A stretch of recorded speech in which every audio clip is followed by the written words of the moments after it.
Es director de Signos, un centro de estudio de la Universidad de los Andes. Es magíster en filosofía y doctor en economía política por el King's College de Londres. Desde 2008 se ha dedicado a la investigación y la docencia. Su trabajo combina elementos de teoría económica y filosofía política. Ha publicado sobre teoría de la elección racional, sobre diseño institucional y sobre la filosofía social de Hayek. Además, ha contribuido en las obras colectivas Subsidiariedad del 2015 y El derrumbe del otro modelo del 2017.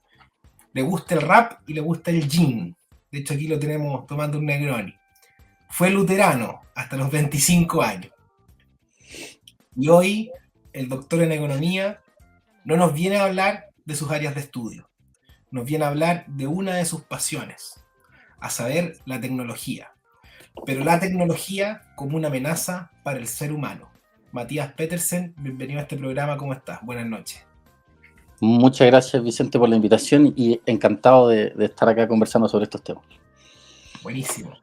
Oye, Matías, yo quiero ir directo al grano porque a mí hay una cuestión que me atormenta un poco, y es que hace algunos años atrás, yo diría, no sé, unos 4 o 5 años atrás, quizás menos, no lo sé, como que uno echaba la talla en los carretes, o con familiares, o qué sé yo, con los amigos, oye, como que Google parece que escucha, y en el fondo estaba todo como dentro de la talla, como que uno asumía que era parte como de las conspiraciones que uno se pasa por la cabeza, o qué sé yo, digamos, pero poco a poco esas bromas dejaron de ser tan bromas, y todos nos empezamos a dar cuenta que efectivamente Google nos escuchaba, y nos escuchaba porque nos sugiere cosas que nosotros hablamos, y uno se mete, está hablando con un grupo de gente sobre un tema en particular, ya googleémoslo, y poní 2 letras y te aparece la frase completa de la que estás conversando. Eso lo ha vivido mucha gente. Entonces, cuéntanos un poco de esto, po. ¿Google nos escucha, no nos escucha? ¿Qué está pasando con esta cuestión? ¿Qué se sabe? Y si hay alguien que está viendo el tema, porque también a mí una de las cosas que más me atormenta es que como que quedó en la talla. No pasó, digamos, a considerarse grave. Yo no conozco organizaciones sociales, movimientos sociales que estén acusando este tema. No se habla en la política, y es una situación compleja. Así que, Matías, cuéntanos qué te parece todo esto, qué sabes de todo esto. Sí, mira, es bien tenebroso el tema por varias razones, ¿no? Pero tú ya lo dijiste, pero lo quiero enfatizar, yo no es que me dedique a esto como en mi pega profesional, digámoslo así, lo tengo como un hobby. Primero el desarrollo, el jugar con tecnología, el aprender, el instalar cosas, el aprender cómo funcionan los computadores, los teléfonos, etcétera. Pero al mismo tiempo saber qué hay detrás de eso, ¿no? ¿Qué dicen los algoritmos con los que uno interactúa de un modo a veces más o menos ingenuo? Y respecto al caso de Google, es bien impresionante porque efectivamente esa anécdota, que todos la hemos oído y muchas veces vivido, es así, es tal cual. Claro, no es como en un cuento infantil que hay una persona que se llama Google que está escuchando con una especie de amplificador, ¿no es cierto?, en la otra pared de tu pieza, pero si uno no es precavido, y a veces aún si uno es muy precavido con la configuración de su teléfono o de su computador, efectivamente el habla y la escritura que uno de algún modo le entrega al computador, que el computador puede captar, ¿no es cierto?, va a parar sí o sí a la nube de Google. Y la nube de Google, o cualquier nube, siempre es el computador de otra persona. Una nube no existe. Los datos no existen en la nube, sino que siempre es un servidor de alguna empresa o alguna persona. Y entonces, la alegoría de la nube, de hecho, yo creo que opera en parte como máscara, ¿no? Pero lo más impresionante, creo yo, es que la estrategia de marketing de Google ha sido tremendamente eficaz, porque en el fondo lo que la gran mayoría de la gente, cuando uno le pregunta al principio de la conversación si ellos piensan que esto está mal, ¿no es cierto?, que Google te escuche o que sepa tus movimientos, o que tenga tu historial de trayectorias en tu auto o a pie por el transporte público, etcétera, la mayoría de la gente dice, bueno, ¿qué tan grave si en el fondo el servicio que entregan es muy bueno y es gratis? ¿Okay? Y entonces la primera interjección que uno hace es decir, bueno, no es gratis, o sea, tú estás pagando con eso, con tus datos. Entonces, yo creo que la genialidad, entre comillas, tenebrosidad de Google tiene que ver justamente con, bueno, Google, Apple y un montón de otras aplicaciones, ¿no? Y podemos indagar en cuáles son las diferencias entre ellas, pero principalmente yo creo que la estrategia fundamental de ellos ha sido súper exitosa. No solamente porque han convencido a la gente, a mucha gente, ¿no es cierto?, que el servicio es gratuito, sino que además han lucrado enormemente, ¿no es cierto?, que es un negocio muy rentable en términos de publicidad. O sea, es muy fácil agarrar información tuya, recoger más o menos cuáles son tus preferencias fundamentales, vendérselo a compañías que quieren, ¿no es cierto?, promocionar sus productos, que más o menos hacen cuadrar sus productos con tus preferencias, y entonces el negocio es millonario.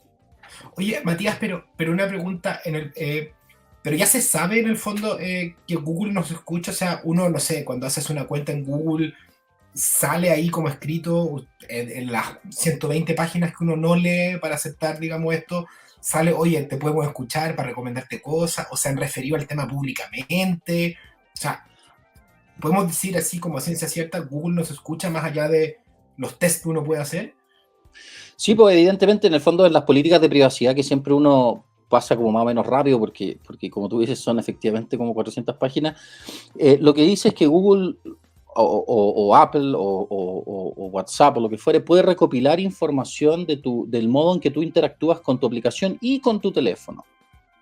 Y claro, tu teléfono tiene un micrófono, ese micrófono muchas veces tienes tú que darle acceso específico para que lo puedas usar con una aplicación, pero la configuración por default, ¿no es cierto? En muchos teléfonos, sobre todo en el caso de Google, muchos teléfonos Android, es justamente que está de facto habilitado, ¿no? Y entonces eso ha ido cambiando un poco, de hecho parte de eso explica la regulación sobre el consentimiento en el tema de los cookies en las páginas o en la misma instalación de alguna aplicación en el teléfono.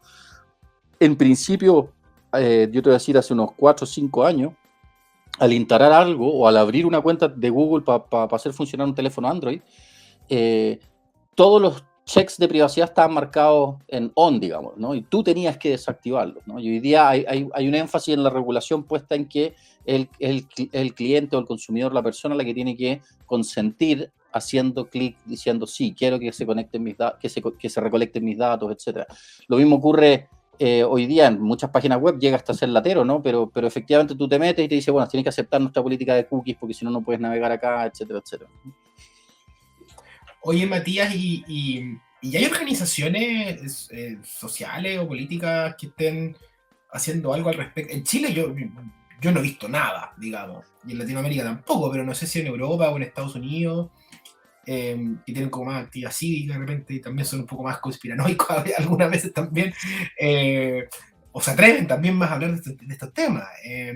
Están en la onda de reclamar, porque en el fondo tampoco es problema de tu celular, porque tú podías estar cenando, almorzando con alguien que tiene el celular prendido o que lo tiene en su cartera y también te afecta tu privacidad, por mucho que tú estés tomando todos los resguardos posibles, que tú digas, sabéis que yo no quiero tener celular, da lo mismo, todo el mundo tiene celular, entonces no hay forma de resguardar la privacidad de uno. Entonces, Efectivamente. ¿estás haciendo algo al respecto? Sí, bueno, hay organizaciones en distintos niveles, ¿no? Por un lado están, porque en el fondo, por ejemplo, ¿qué fue lo que hizo Google? Lo que hizo Google fue bien impresionante con la tecnología de Android. Android era una iniciativa de código abierto, ¿no? Los programas de código abierto, programas en los que el algoritmo mismo que hace y funciona el programa está disponible para todos y todos lo pueden modificar, revisar, chequear, etcétera. Y Android era una iniciativa como una especie de spin-off de Linux, sistema operativo, ¿no es cierto?, para computadores y servidores, en el caso de los teléfonos móviles. Y Android fue de código abierto por un tiempo importante, pero Google se dio cuenta del potencial de Android, ¿no es cierto?, y de algún modo lo capturó. Y al capturarlo, el código quedó cerrado. Y entonces, al hacer eso, obviamente que hace mucho más difícil que existan alternativas libres, digamos, libres en el sentido de libres de la intervención y de los intereses económicos de una empresa en el mercado de los teléfonos móviles. Pero existe una serie de organizaciones que, tanto a nivel de los computadores personales, léase Linux, Apple, o sea, léase alternativas a Windows y Mac, como en el sistema de los teléfonos celulares, como iOS u otros sistemas, Lineage OS, etcétera, otros sistemas operativos que son efectivamente de código abierto y que buscan proteger la privacidad, pero esas iniciativas se enfrentan con un problema gigante, porque es el problema de lo que los economistas llaman las externalidades de red. Cuando tú tienes un sistema que todo el mundo usa, ese sistema se va volviendo crecientemente mejor, bueno, digamos, en cierto sentido, a pesar de que tiene estos problemas de privacidad. Y además resulta cada vez más difícil salirse como del ecosistema mismo, ¿no? O sea, si yo uso LibreOffice en vez de ocupar Office, si yo uso LibreOffice, un programa alternativo de código abierto que es alternativo a la suite de productividad, digamos, de Microsoft, Excel, leas Excel, Word, PowerPoint, etcétera. Si yo uso esa aplicación, voy a tener quizás algunos problemas de compatibilidad cuando le hago control de cambio a mis colegas porque me mandaron un paper que quieren que le comente, etcétera, etcétera. Y eso me va a llevar a un cierto... me implica un costo igual importante para mí. O yo lidio con eso de la manera más ingeniosa posible, o me rindo y simplemente corro Office en mi computador y estoy dispuesto a que Windows recolecte mi información, ¿no es cierto?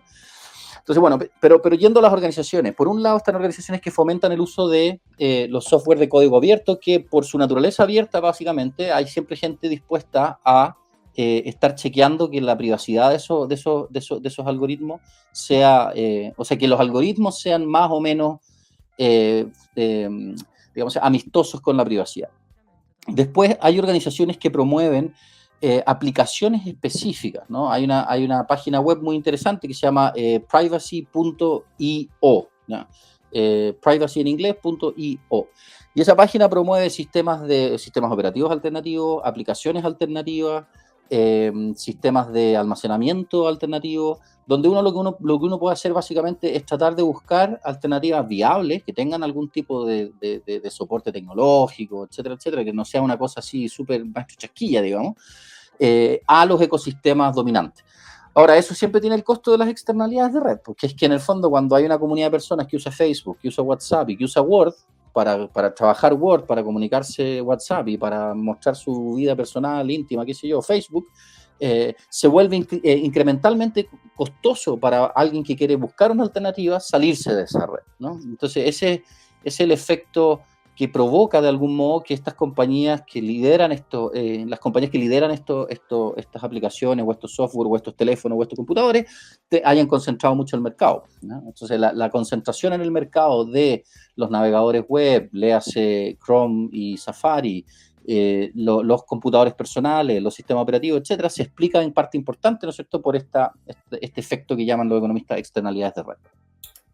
Y las redes sociales es más complejo aún, o sea, ahí es una, digamos, porque estar fuera de, o sea, tener un WhatsApp alternativo no te sirve para nada, porque no hay nadie en el fondo en esa red y nadie te puede ubicar. Sí, o sea, de hecho, son modelos de negocios se estudian así, o sea, son como winner take it all, o sea, el que gana el mercado lo gana completo, no hay repartija de la torta, porque no... Efectivamente. Y una vez que ganaste el mercado, tu incentivo es empezar a integrarte hacia otras redes que son complementarias a estas, ¿no? Esa es la razón por la cual el grupo hoy día Meta, ¿no es cierto?, que está WhatsApp, Facebook, Instagram, etcétera. O sea, se van integrando ya sea vertical o horizontalmente para justamente acaparar más y más y centralizar más y más ese manejo de datos personales que les sirve para ofrecerlos como publicidad. Ya, oye, y wow, fuerte igual el tema, digamos. Oye, Matías, y bueno, ahí también me llama un poco la atención, ¿eh? Y quizás te lo voy a mandar, no sé si tuviste oportunidad de verlo, pero en la segunda salió hace creo que una semana un artículo que se llamaba Buenos productos, malos modelos de negocio. En el fondo, explicando cómo todo esto, Spotify, Netflix, están con pérdidas, el mismo Facebook, etcétera. Y en el fondo también uno sospecha, ¿no? O sea, hasta qué punto eso es así. Porque quizás tengan algún negocio alternativo que uno no sabe, quizás como esta venta de datos no sé si es pública o no es pública, o no sé si es parte de lo que declaran como su negocio o no. Yo entiendo que, o sea, por algo están ahí también, no creo que estén ahí regalando plata por regalar plata, o sea, hay un negocio claramente detrás de Facebook o de Google o de Netflix o de Spotify. Sí, no, eso es muy cierto. Lo que yo sí haría una distinción es entre aplicaciones que son capaces de generar externalidades de red y otras que no. Porque en el fondo, la capacidad que tienen Spotify, Netflix, HBO, Disney Plus, etcétera, de generar externalidades de red, es decir, de acaparar más mercado y concentrarlo para ellos mismos, es mucho más baja que la capacidad que tiene alguien como Facebook o WhatsApp. ¿Ya? Porque en el fondo la naturaleza del negocio es distinta. Pues en el caso de Facebook y WhatsApp, WhatsApp es un caso más o menos especial, pero supongamos el caso de Facebook y Google. Son empresas en las que es muy fácil entrar en la red y es muy difícil, y al principio por lo general es gratis, o al menos las formas de entrar gratis son relativamente razonables. O sea, si tú abres una cuenta gratis en Spotify, puedes escuchar música, te aparecen anuncios, no puedes saltar más de 5 o 6 canciones, qué sé yo, pero algo puedes escuchar, ¿no? Eh, pero Google, la entrada es literalmente gratis, a cambio de un consentimiento total de datos, ¿no? En cambio, en el caso de Netflix, HBO y Spotify, lo que tú le entregas a ellos es distinto. Y ellos te entregan algo que efectivamente tiene capacidad de generar, o sea, es fácil, es difícil competirle a Spotify o a Netflix, pero no es tan difícil como competirle a Apple o a Google, ¿sí? Porque la naturaleza del negocio es distinta. Ahora, dicho eso, el hecho de que las empresas, algunas de estas empresas tengan pérdida, se explica por cuestiones de ciclos económicos también. O sea, yo creo que hay periodos en los que puede ser que Google, el caso de Google, más que pérdidas, puede que tenga ganancias esperadas más bajas, ganancias más bajas de lo esperado y por lo tanto la acción caiga o cosas de ese tipo. Eh, pero esos son ciclos de corto plazo. O sea, si uno mira en el largo plazo el crecimiento de esta empresa, la penetración de mercado que tienen y la influencia que tienen en la vida social en general, podemos hablar después incluso de la influencia que tienen en nuestra vida democrática, política, digamos, eh, ahí la cosa adquiere como un carácter mucho más vertiginoso. Perfecto. Oye, ¿qué otros ejemplos tecnológicos hay hoy día que estén operando o que tú veas al mediano plazo que pudieran ser iguales o más problemáticos que este, digamos? Sí, un ejemplo que está relacionado y que algunas iniciativas vienen de estas mismas compañías, pero otras no, tiene que ver con lo que se denomina como el Internet de las cosas, ¿no? The Internet of Things, que tiene que ver con la penetración de tecnologías de inteligencia artificial y de recopilación masiva de datos personales adentro de tu casa y en tu vida cotidiana, ¿sí? Hablarle a Alexa de Amazon para preguntarle por el clima o cosas de ese tipo, las casas inteligentes, la regulación de las luces, la alarma, la temperatura, qué sé yo, con tu celular, lo cual evidentemente que es muy cómodo, si todas estas cosas tienen su lado positivo, ¿no? Si no, no se explicaría su éxito. Pero al mismo tiempo tienen esa capacidad bastante impresionante de recopilar datos, hacerse un perfil de lo que tú eres y conociendo tu psicología y conociendo la psicología humana en términos generales y conociendo tus preferencias, empezar a manipular tus rutinas, ¿cómo se llama? Las cosas que ves, las cosas que lees, y de ese modo capturarte, ¿no? Esto lo grafica con un poco de exageración, pero no tanta, creo yo, este documental El Dilema Social, ¿no? The Social Dilemma, que está disponible creo que en Netflix. Y es bien impresionante, está graficado de una manera como poniéndole énfasis en todos los aspectos problemáticos, si tú quieres, pero yo creo que eso es bueno, porque justamente como tú decías al principio, esto como que no sé, en algunas partes del mundo, yo sé que en Europa es mucho más fuerte la resistencia a esto, pero se genera una especie ¿cómo se llama?, de acostumbramiento, de pasividad respecto al poder que pueden llegar a tener esta empresa. Yo creo que a mí lo que más me preocupa, el tema de la vigilancia y de que escuchen mi voz, que la escuche un algoritmo y la procese, no es que la escuche una persona, ¿no? Pero existe la posibilidad de que la escuche una persona, porque están ahí disponibles en la nube. Ahora, ese hecho me complica, obviamente, pero me complica más todavía lo complejo que es cuando empresas de esa naturaleza, con esa capacidad de recopilación de información, tienen tamaños que a veces son más grandes de los PIB de muchos países chicos del mundo y que tienen incidencia importante, y la hemos visto documentada en varios estudios, en las decisiones políticas, o sea, por ejemplo, un caso emblemático es cuando, bueno, una cosa es más indirecta, que son la influencia de las redes sociales en el comportamiento electoral, pero otra es mucho más directa. Cuando Amazon decide abrir su segundo, como lugar de almacenamiento de productos, ¿no es cierto?, en Estados Unidos, dice, bueno, yo lo que voy a hacer es que voy a crear fácilmente 50.000 empleos, y entonces yo pregunto a los gobernadores de los distintos estados americanos quién me da la exención tributaria más alta, y yo le voy a entregar 50.000 empleos así, algo que un estado americano se puede tomar un año de planificación en crear 50.000 empleos, ¿te fijas? Entonces, es ese poder que tienen, que en apariencia es algo muy bueno, crear 50.000 empleos, ¿te fijas? Pero tú vas y consigues al tiro un beneficio tributario solo por ese hecho, y no porque necesariamente tu producto es mejor o porque le ganas, ¿se entiende, no? O sea, eso a mí me complica más que el asunto de la privacidad personal, aunque ese asunto obviamente es bien tenebroso también. Y mencionaste algo como de la influencia electoral que puedan tener estas organizaciones. Cuéntanos de eso, y al mismo tiempo también si tú crees que estas Big Tech tienen alguna agenda, digamos, política o social o cultural manifiesta o latente, digamos.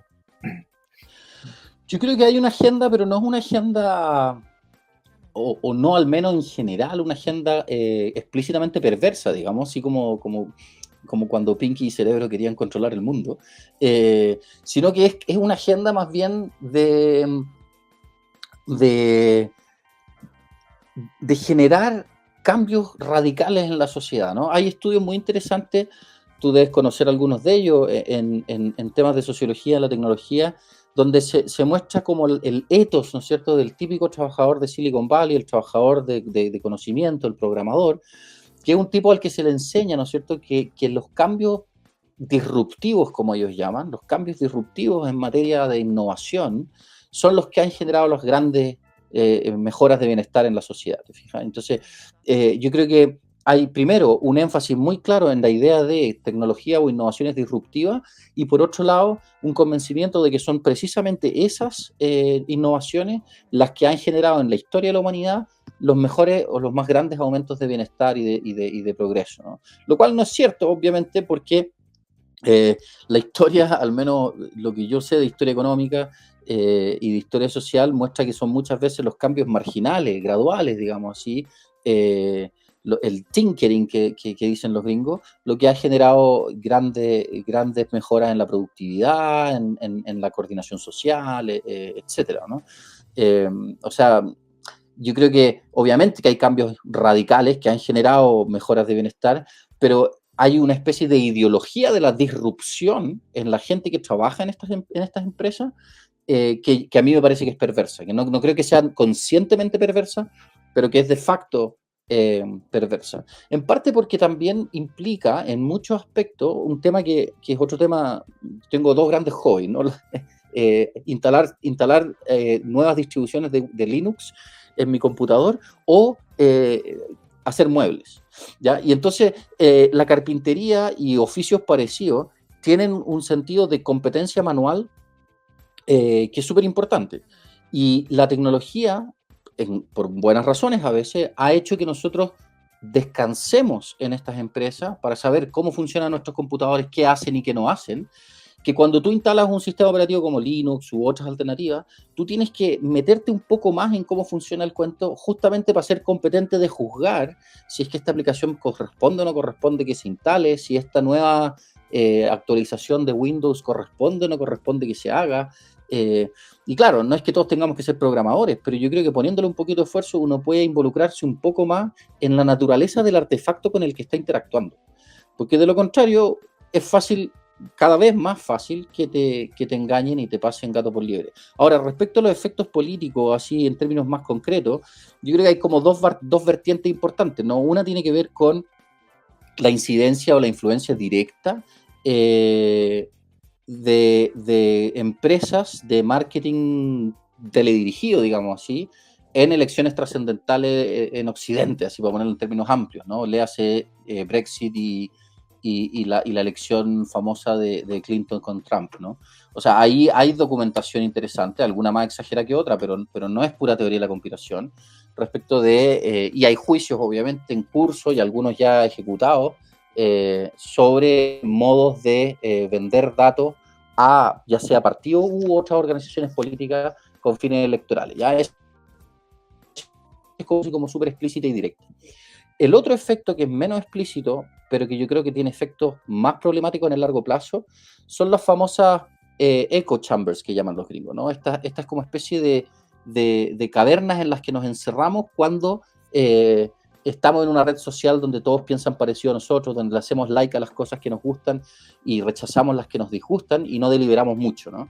Y entonces en el caso de Twitter, en el caso de Facebook es bien emblemático. Y hay muchos ejemplos interesantes en la literatura especializada sobre cómo estas cosas generan un cierto aislamiento, ¿no? Si uno de repente puede agarrar el teléfono o la cuenta de Facebook de una persona más grande que uno, que tiene menos quizás interés en estas cosas, estoy pensando en, no sé, en mi santa madre o algo así, y claro, tú verás que su círculo de Facebook piensa parecido políticamente, piensa similar en materia, ¿cómo se llama?, moral, en términos generales, y eso te va encerrando un poco y te va generando como un sentido de tribu que es en cierto sentido gratificante, pero en otro sentido complejo en una sociedad abierta y fragmentada como la nuestra.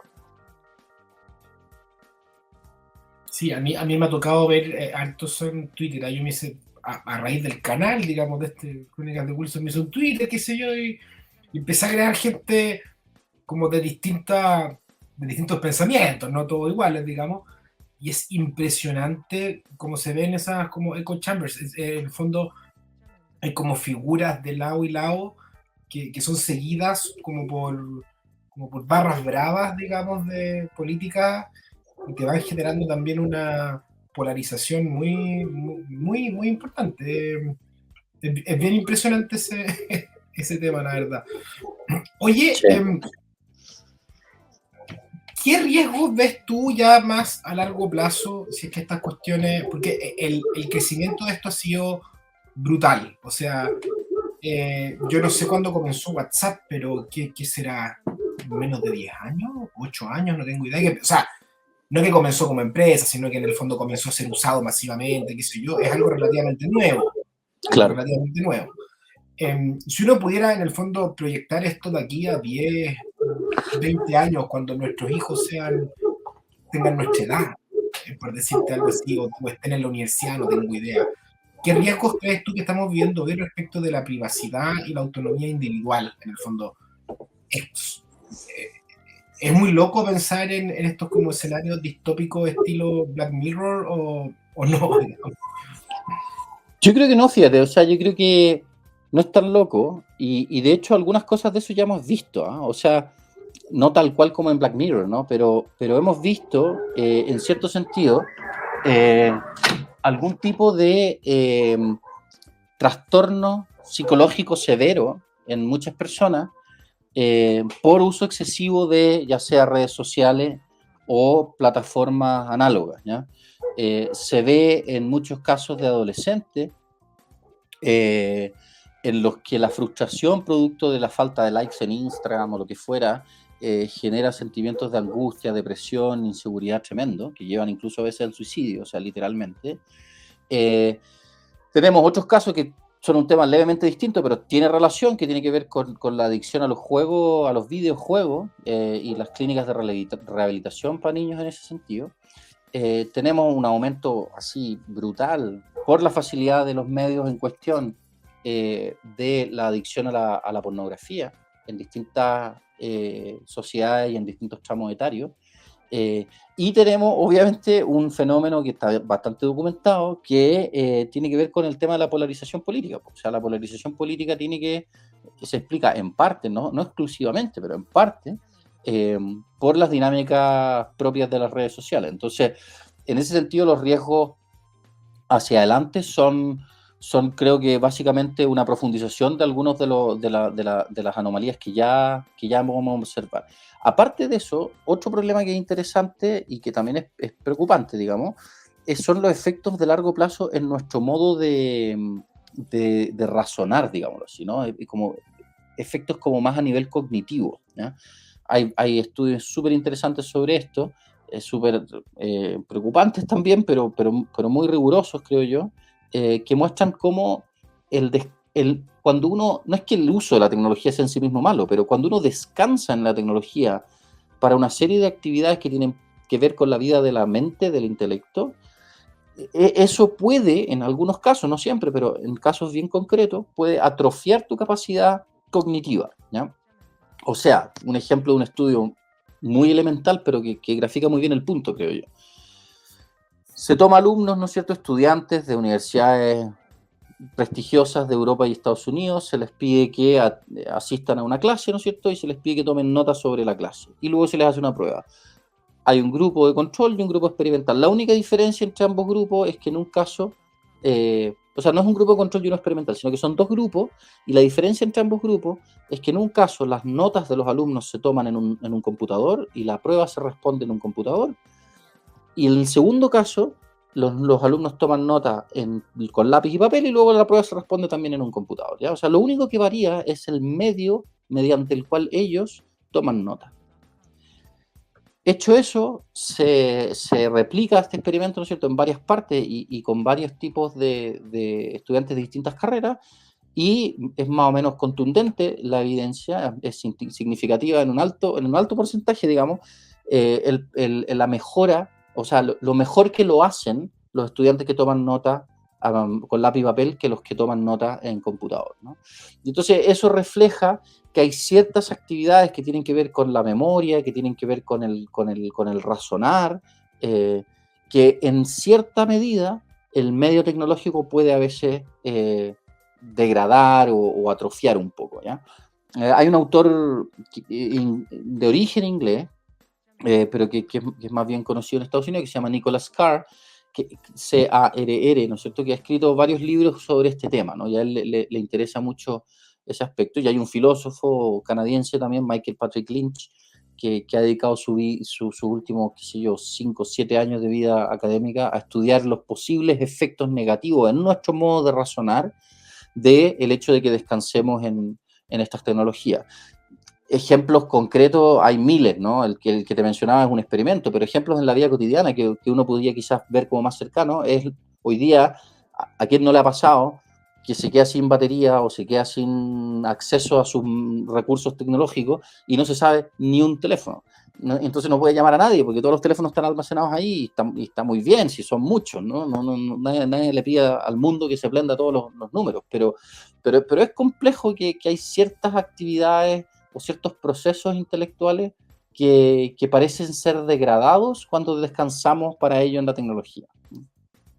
Es impresionante eso, yo me sé como 4 números, y los números que me sé son como puros números antiguos, como de las casas de mis amigos en el colegio, ¿no? Porque ya no viven ahí hace años en el fondo, pero no me sé el número de mi señora, no tengo idea, nunca me lo supe.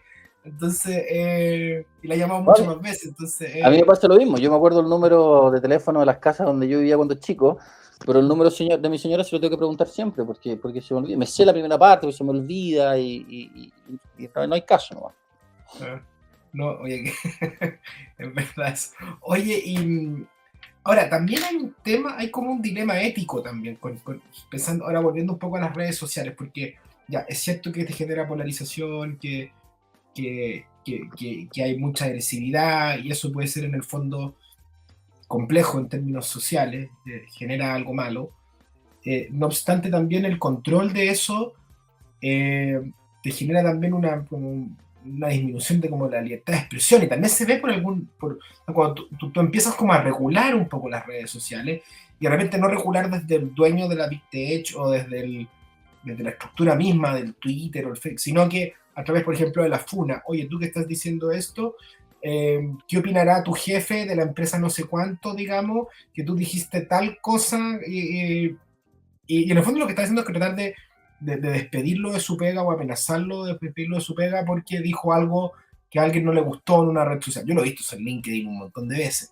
Entonces también ahí hay como un trade-off en el fondo entre lo que es libertad de expresión y lo que te puede generar en términos, como en términos muy negativos sociales, digamos. Entonces, ¿cómo veis tú eso? Porque también es súper difícil regularlo.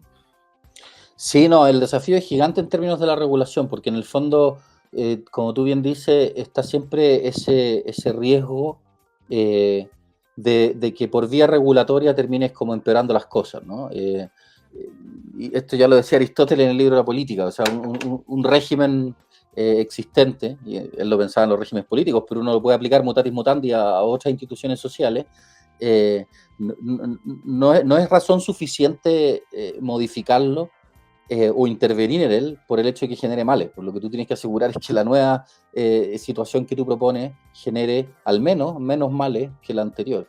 Y eso no está claro, porque en el fondo no sabemos muy bien, esta cosa es muy dinámica, por un lado.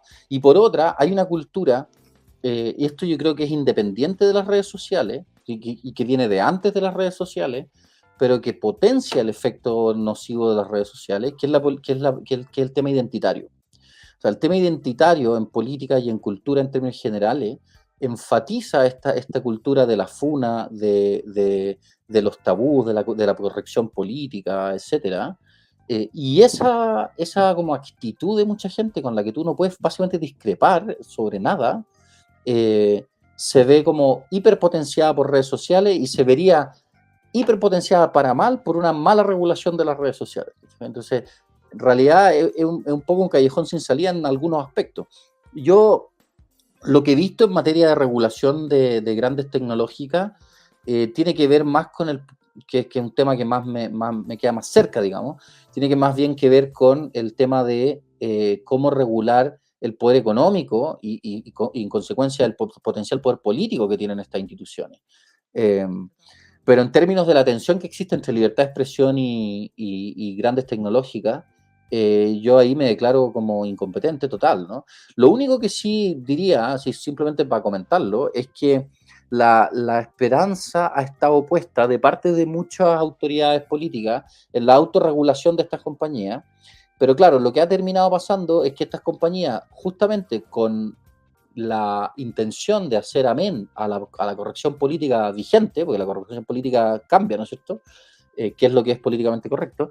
Con la intención de seguirle el juego a la corrección política vigente, tienden a censurar las posiciones que están menos representadas en la esfera pública y que por lo tanto de facto se considera que son peligrosas para la democracia o para la dignidad humana o lo que fuere, ¿no? Y en ese sentido a mí me parece que es como un círculo medio vicioso, tanto ¿cómo se llama? El silenciamiento de estas posturas, como el mismo hecho de que sean las mismas Big Tech las que tengan que regularse a sí mismas. Me parece complejo. Sí.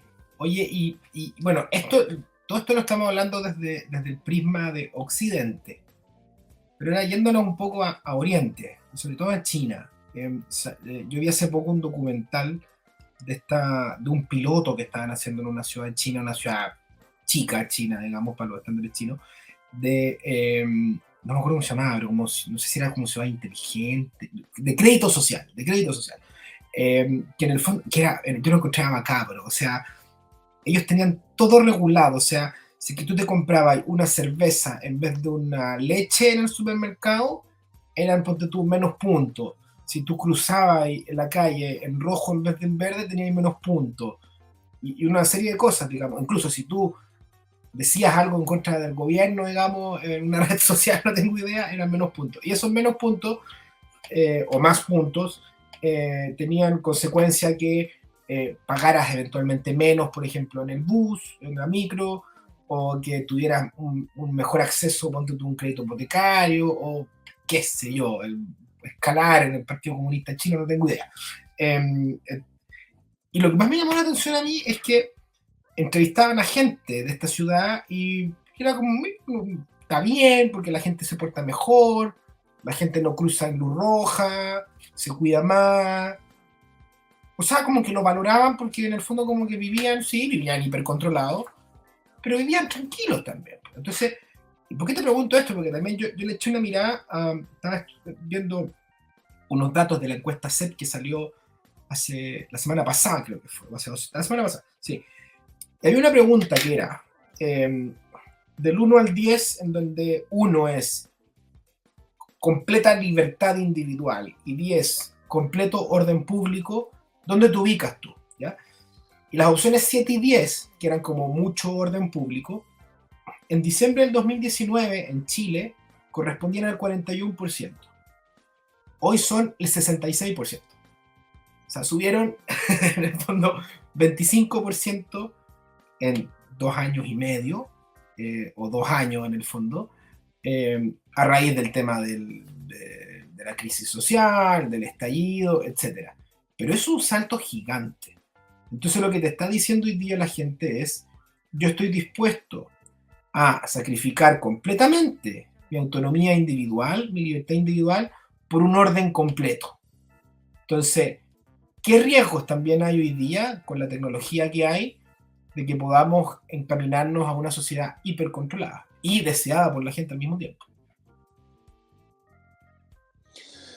Sí, no, ese es un tema bien complejo, ¿no? Tiene varias aristas. Yo creo que por un lado está, en el caso del mundo no occidental, digámoslo así, hay una cuestión cultural muy fuerte, ¿no?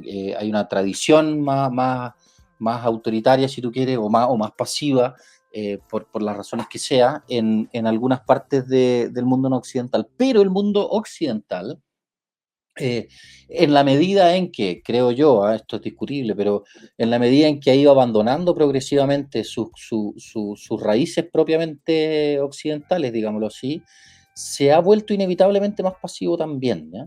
O sea, yo creo que un ejemplo interesante sobre esto tiene que ver con la reacción de mucha gente en el contexto de la pandemia, ¿no? O sea, yo no soy ni antivacuna, ni que me ponga al uso de mascarilla en espacios cerrados, ni nada por el estilo, pero mi impresión es que mucha gente en muchos países de Occidente actuó con una pasividad bastante radical respecto a algunas medidas que en comienzo parecían razonables, pero que con el paso de los meses, ni siquiera de los casi 2 años que estuvimos en esto, o que todavía estamos de algún modo, se presentaron como evidentemente draconianas, ¿no? Entonces yo creo que el punto ahí tiene que ver, uno, con una cuestión cultural entre Occidente y otras partes del mundo, pero por otro lado tiene que ver también con una pasividad propia de la sociedad occidental en la que se ha perdido cierta capacidad de juicio crítico respecto tanto de las autoridades políticas como de las autoridades así llamadas epistémicas, ¿no? De los llamados expertos. Y en ese sentido es impresionante ver, esto es un tema que también me interesa mucho, ¿no? Pero que manejo menos, creo yo, que es impresionante ver en Occidente en general cómo ha ido aumentando la preferencia por renunciar a libertades individuales, a libertades personales, digamos, eh, en pos de algún grado de seguridad, ¿ya? Y eso uno lo ve en encuestas clásicas sobre qué valoración se le entrega a la democracia versus a un líder firme y robusto, digamos, qué sé yo, ¿no? Entonces, autores como Joshua Monk u otros, ¿no? Han explorado este tema de manera más o menos sistemática y se han dado cuenta justamente de que lo que hay es una especie de cambio cultural importante en favor de posturas que están dispuestas a sacrificar libertades personales en pos de cierto grado de orden y seguridad. Y yo creo que eso es peligroso, ¿no? Es peligroso sabiendo que el problema de orden público que tenemos en Chile, en el caso de la Costa CEP, es gravísimo, hay incompetencia política, hay redes profundas de narcotráfico y de asociación ilícita y un montón de otros problemas, pero aún así, mi impresión es que la pulsión general, digamos, va más hacia el aceptar, renunciar a libertades personales en pos de asegurar ciertos grados de orden, que además no están asegurados de facto, ¿no? Si en el fondo el tema está muchas veces también, pasa por lo que uno puede hacer en su vida cotidiana, en el barrio, en el uso del computador, en el modo en que interactúa con los demás, para efectivamente aminorar, digámoslo así, los espacios de intromisión no en la vida privada en sentido como individualista del término, pero sí en nuestra capacidad de ser como autores de nuestros propios juicios prácticos, de nuestras propias decisiones de vida. Y eso yo creo que tiene que ver con una cuestión de cambio cultural importante, ¿no? Ignoro las causas, que son obviamente muchas, o ignoro cuáles son las que pesan más, pero evidentemente que es muy preocupante. Oye, Matías, y ahí un poco para ir terminando, ¿qué recomendaciones le darías tú a la gente que este tema le preocupa? Que no le gusta que Google lo escuche, o que le preocupa que sus hijos eventualmente se puedan volver adictos a las redes sociales, o se preocupa que ellos mismos en el fondo se ven más ultrones, más, en el fondo, más desmemoriados también. ¿Qué recomendación dais tú así como práctica de repente para la gente que también está medio choreada con la tecnología, que como tú decís, es cierto, nos soluciona mucho la vida y todo el tema, pero también nos atrapa de manera muy fuerte porque es muy seductora, es espectacular, digamos. Entonces, ¿qué recomendaciones darías tú ahí a partir de todo lo que hayas estudiado y conociendo los riesgos que existen? Sí, yo primero describiría el uso contemporáneo de la tecnología por nuestra constitución así psíquica, digamos, y por una serie de dinámicas de orden como sociológico, que se nos presenta como un bien, pero que tiene muchas aristas positivas y muchas negativas. Y esas negativas, no quiero decir que sea solo esto, ¿no? Pero esas aristas negativas, reconociendo que hay unas positivas, se presentan con el carácter de una droga, ¿ya? Es decir, son cosas que generan cierta adicción y que son incrementalmente difíciles de abandonar. Y por lo mismo, yo soy de la idea, un poco radical en algunos de mis amigos, ¿no es cierto? Yo tengo amigos en varias tribus, ¿no? Y para varios de esos amigos esto es bien radical, pero yo soy de la idea firme de que uno tiene que intentar, por ejemplo, en el caso de la familia, de aplazar, posponer lo más posible, ojalá hasta la adolescencia tardía, el uso de teléfonos inteligentes niños, ¿no? A mí me parece que eso es... Y de hecho no es que yo sea ningún talibán, si uno le pregunta a la gente que trabaja en Silicon Valley cómo operan los colegios de los niños a donde ellos... cómo operan los colegios donde ellos mandan a sus niños, operan sin tablets, sin teléfono, todo está prohibido, justamente porque se conoce el carácter adictivo de estas mismas cosas, ¿no? Entonces, en el caso de alguien que está recién educando sus deseos, sus inclinaciones, sus pulsiones, como es el caso de los niños, mi impresión es que es altamente peligroso entregarle un teléfono a un niño de 8 años, de 10 años, de 12 años, incluso de 13 años, ¿no? Eso por un lado. Por otro, aquí dependerá un poco también de la inclinación como tuerca de la persona, ¿no? Si uno es medio tuerca y le gusta meterse en los computadores y aprender y qué sé yo incentivo lo más que se pueda a explorar sistemas operativos alternativos, redes sociales alternativas, no porque vas a poder hacer tu vida al margen de las que ya dominan nuestras vidas, y eso hoy día es prácticamente imposible, aunque yo conozco casos exitosos, ¿no? Pero que han pagado un costo alto. Sino simplemente para hacerse una perspectiva de lo que hay y para notar la diferencia entre una aplicación como Signal, para hablar entre personas por un chat o por videollamada, o WhatsApp. La cantidad de datos que recoge, la cantidad de privacidad que te ofrece Signal versus WhatsApp, etc. Y lo tercero, yo diría que es casi obvio, ¿no? Pero y hoy día las empresas lo incorporan ya como parte de su oferta, porque ven que es la única manera de seguir en el largo plazo con esto, pero es hacer uso ya sea de las propias alternativas que ofrecen Apple y Google o de alternativas distintas, digamos, de los mecanismos de control para nosotros mismos sobre el uso de nuestros teléfonos, ¿no? Si tu teléfono tiene una cuestión que se llama sleep time, hora de dormir o como se llame, y que a las 10 de la noche el teléfono se te pone gris y los datos casi que se cancelan y te obliga a no abrir ninguna aplicación a esa hora, es por algo, ¿no? Si la misma empresa lo pone, quizás es por algo, ¿no? Hacer uso de aplicaciones que limitan, por ejemplo, para los que nos dedicamos al trabajo más intelectual, y esto no aplica solo a académicos, todo lo que los gringos llaman el knowledge work, ¿no? Todo el trabajo que tiene que ver usar tu cabeza, bloquear ventanas de tiempo en las que no hay conexión a WhatsApp o a Facebook o a qué sé yo, porque tu capacidad de hacer trabajo profundo, así de fondo, se va a ver altamente afectado con cuántas distracciones tengas por minuto. Y otra recomendación que tampoco es que la haga yo, sino que yo la recojo, pero que la hacen ex funcionarios de estas empresas que son entrevistados en este documental, El Dilema Social. Usted ponga tanto en su computador como en su teléfono las notificaciones estrictamente necesarias, todas las demás bórrelas, ¿no? Porque la notificación está diseñada, la notificación de WhatsApp, de Facebook, de Instagram, está diseñada para generar una cierta adicción, ¿no? Esto está documentado, está revelado por ex miembros de las empresas, no es un invento y no es conspiración, ¿no? Entonces yo sería bien cauto también en eso, en el uso de cuánto le permitimos al teléfono, sobre todo al teléfono, al computador quizá un poco menos, ¿no? Pero el teléfono que se ha vuelto como un apéndice nuestro, cuánto le permitimos que interrumpa nuestra vida diaria, nuestro trabajo, nuestros tiempos de lectura, nuestros ratos incluso los ratos más lateros de cambiar pañales y bañar niños, a veces también tienen que hacerse sin, sin otra cosa en mente que no sea cambiar pañales y bañar niños. Oye, Matías, muchas gracias por esta, por esta entrevista. Pasamos desde de las grandes tecnológicas, digamos, Al cambio a, de pañales. a niños, digamos, pero no, bien, bien, muy bien.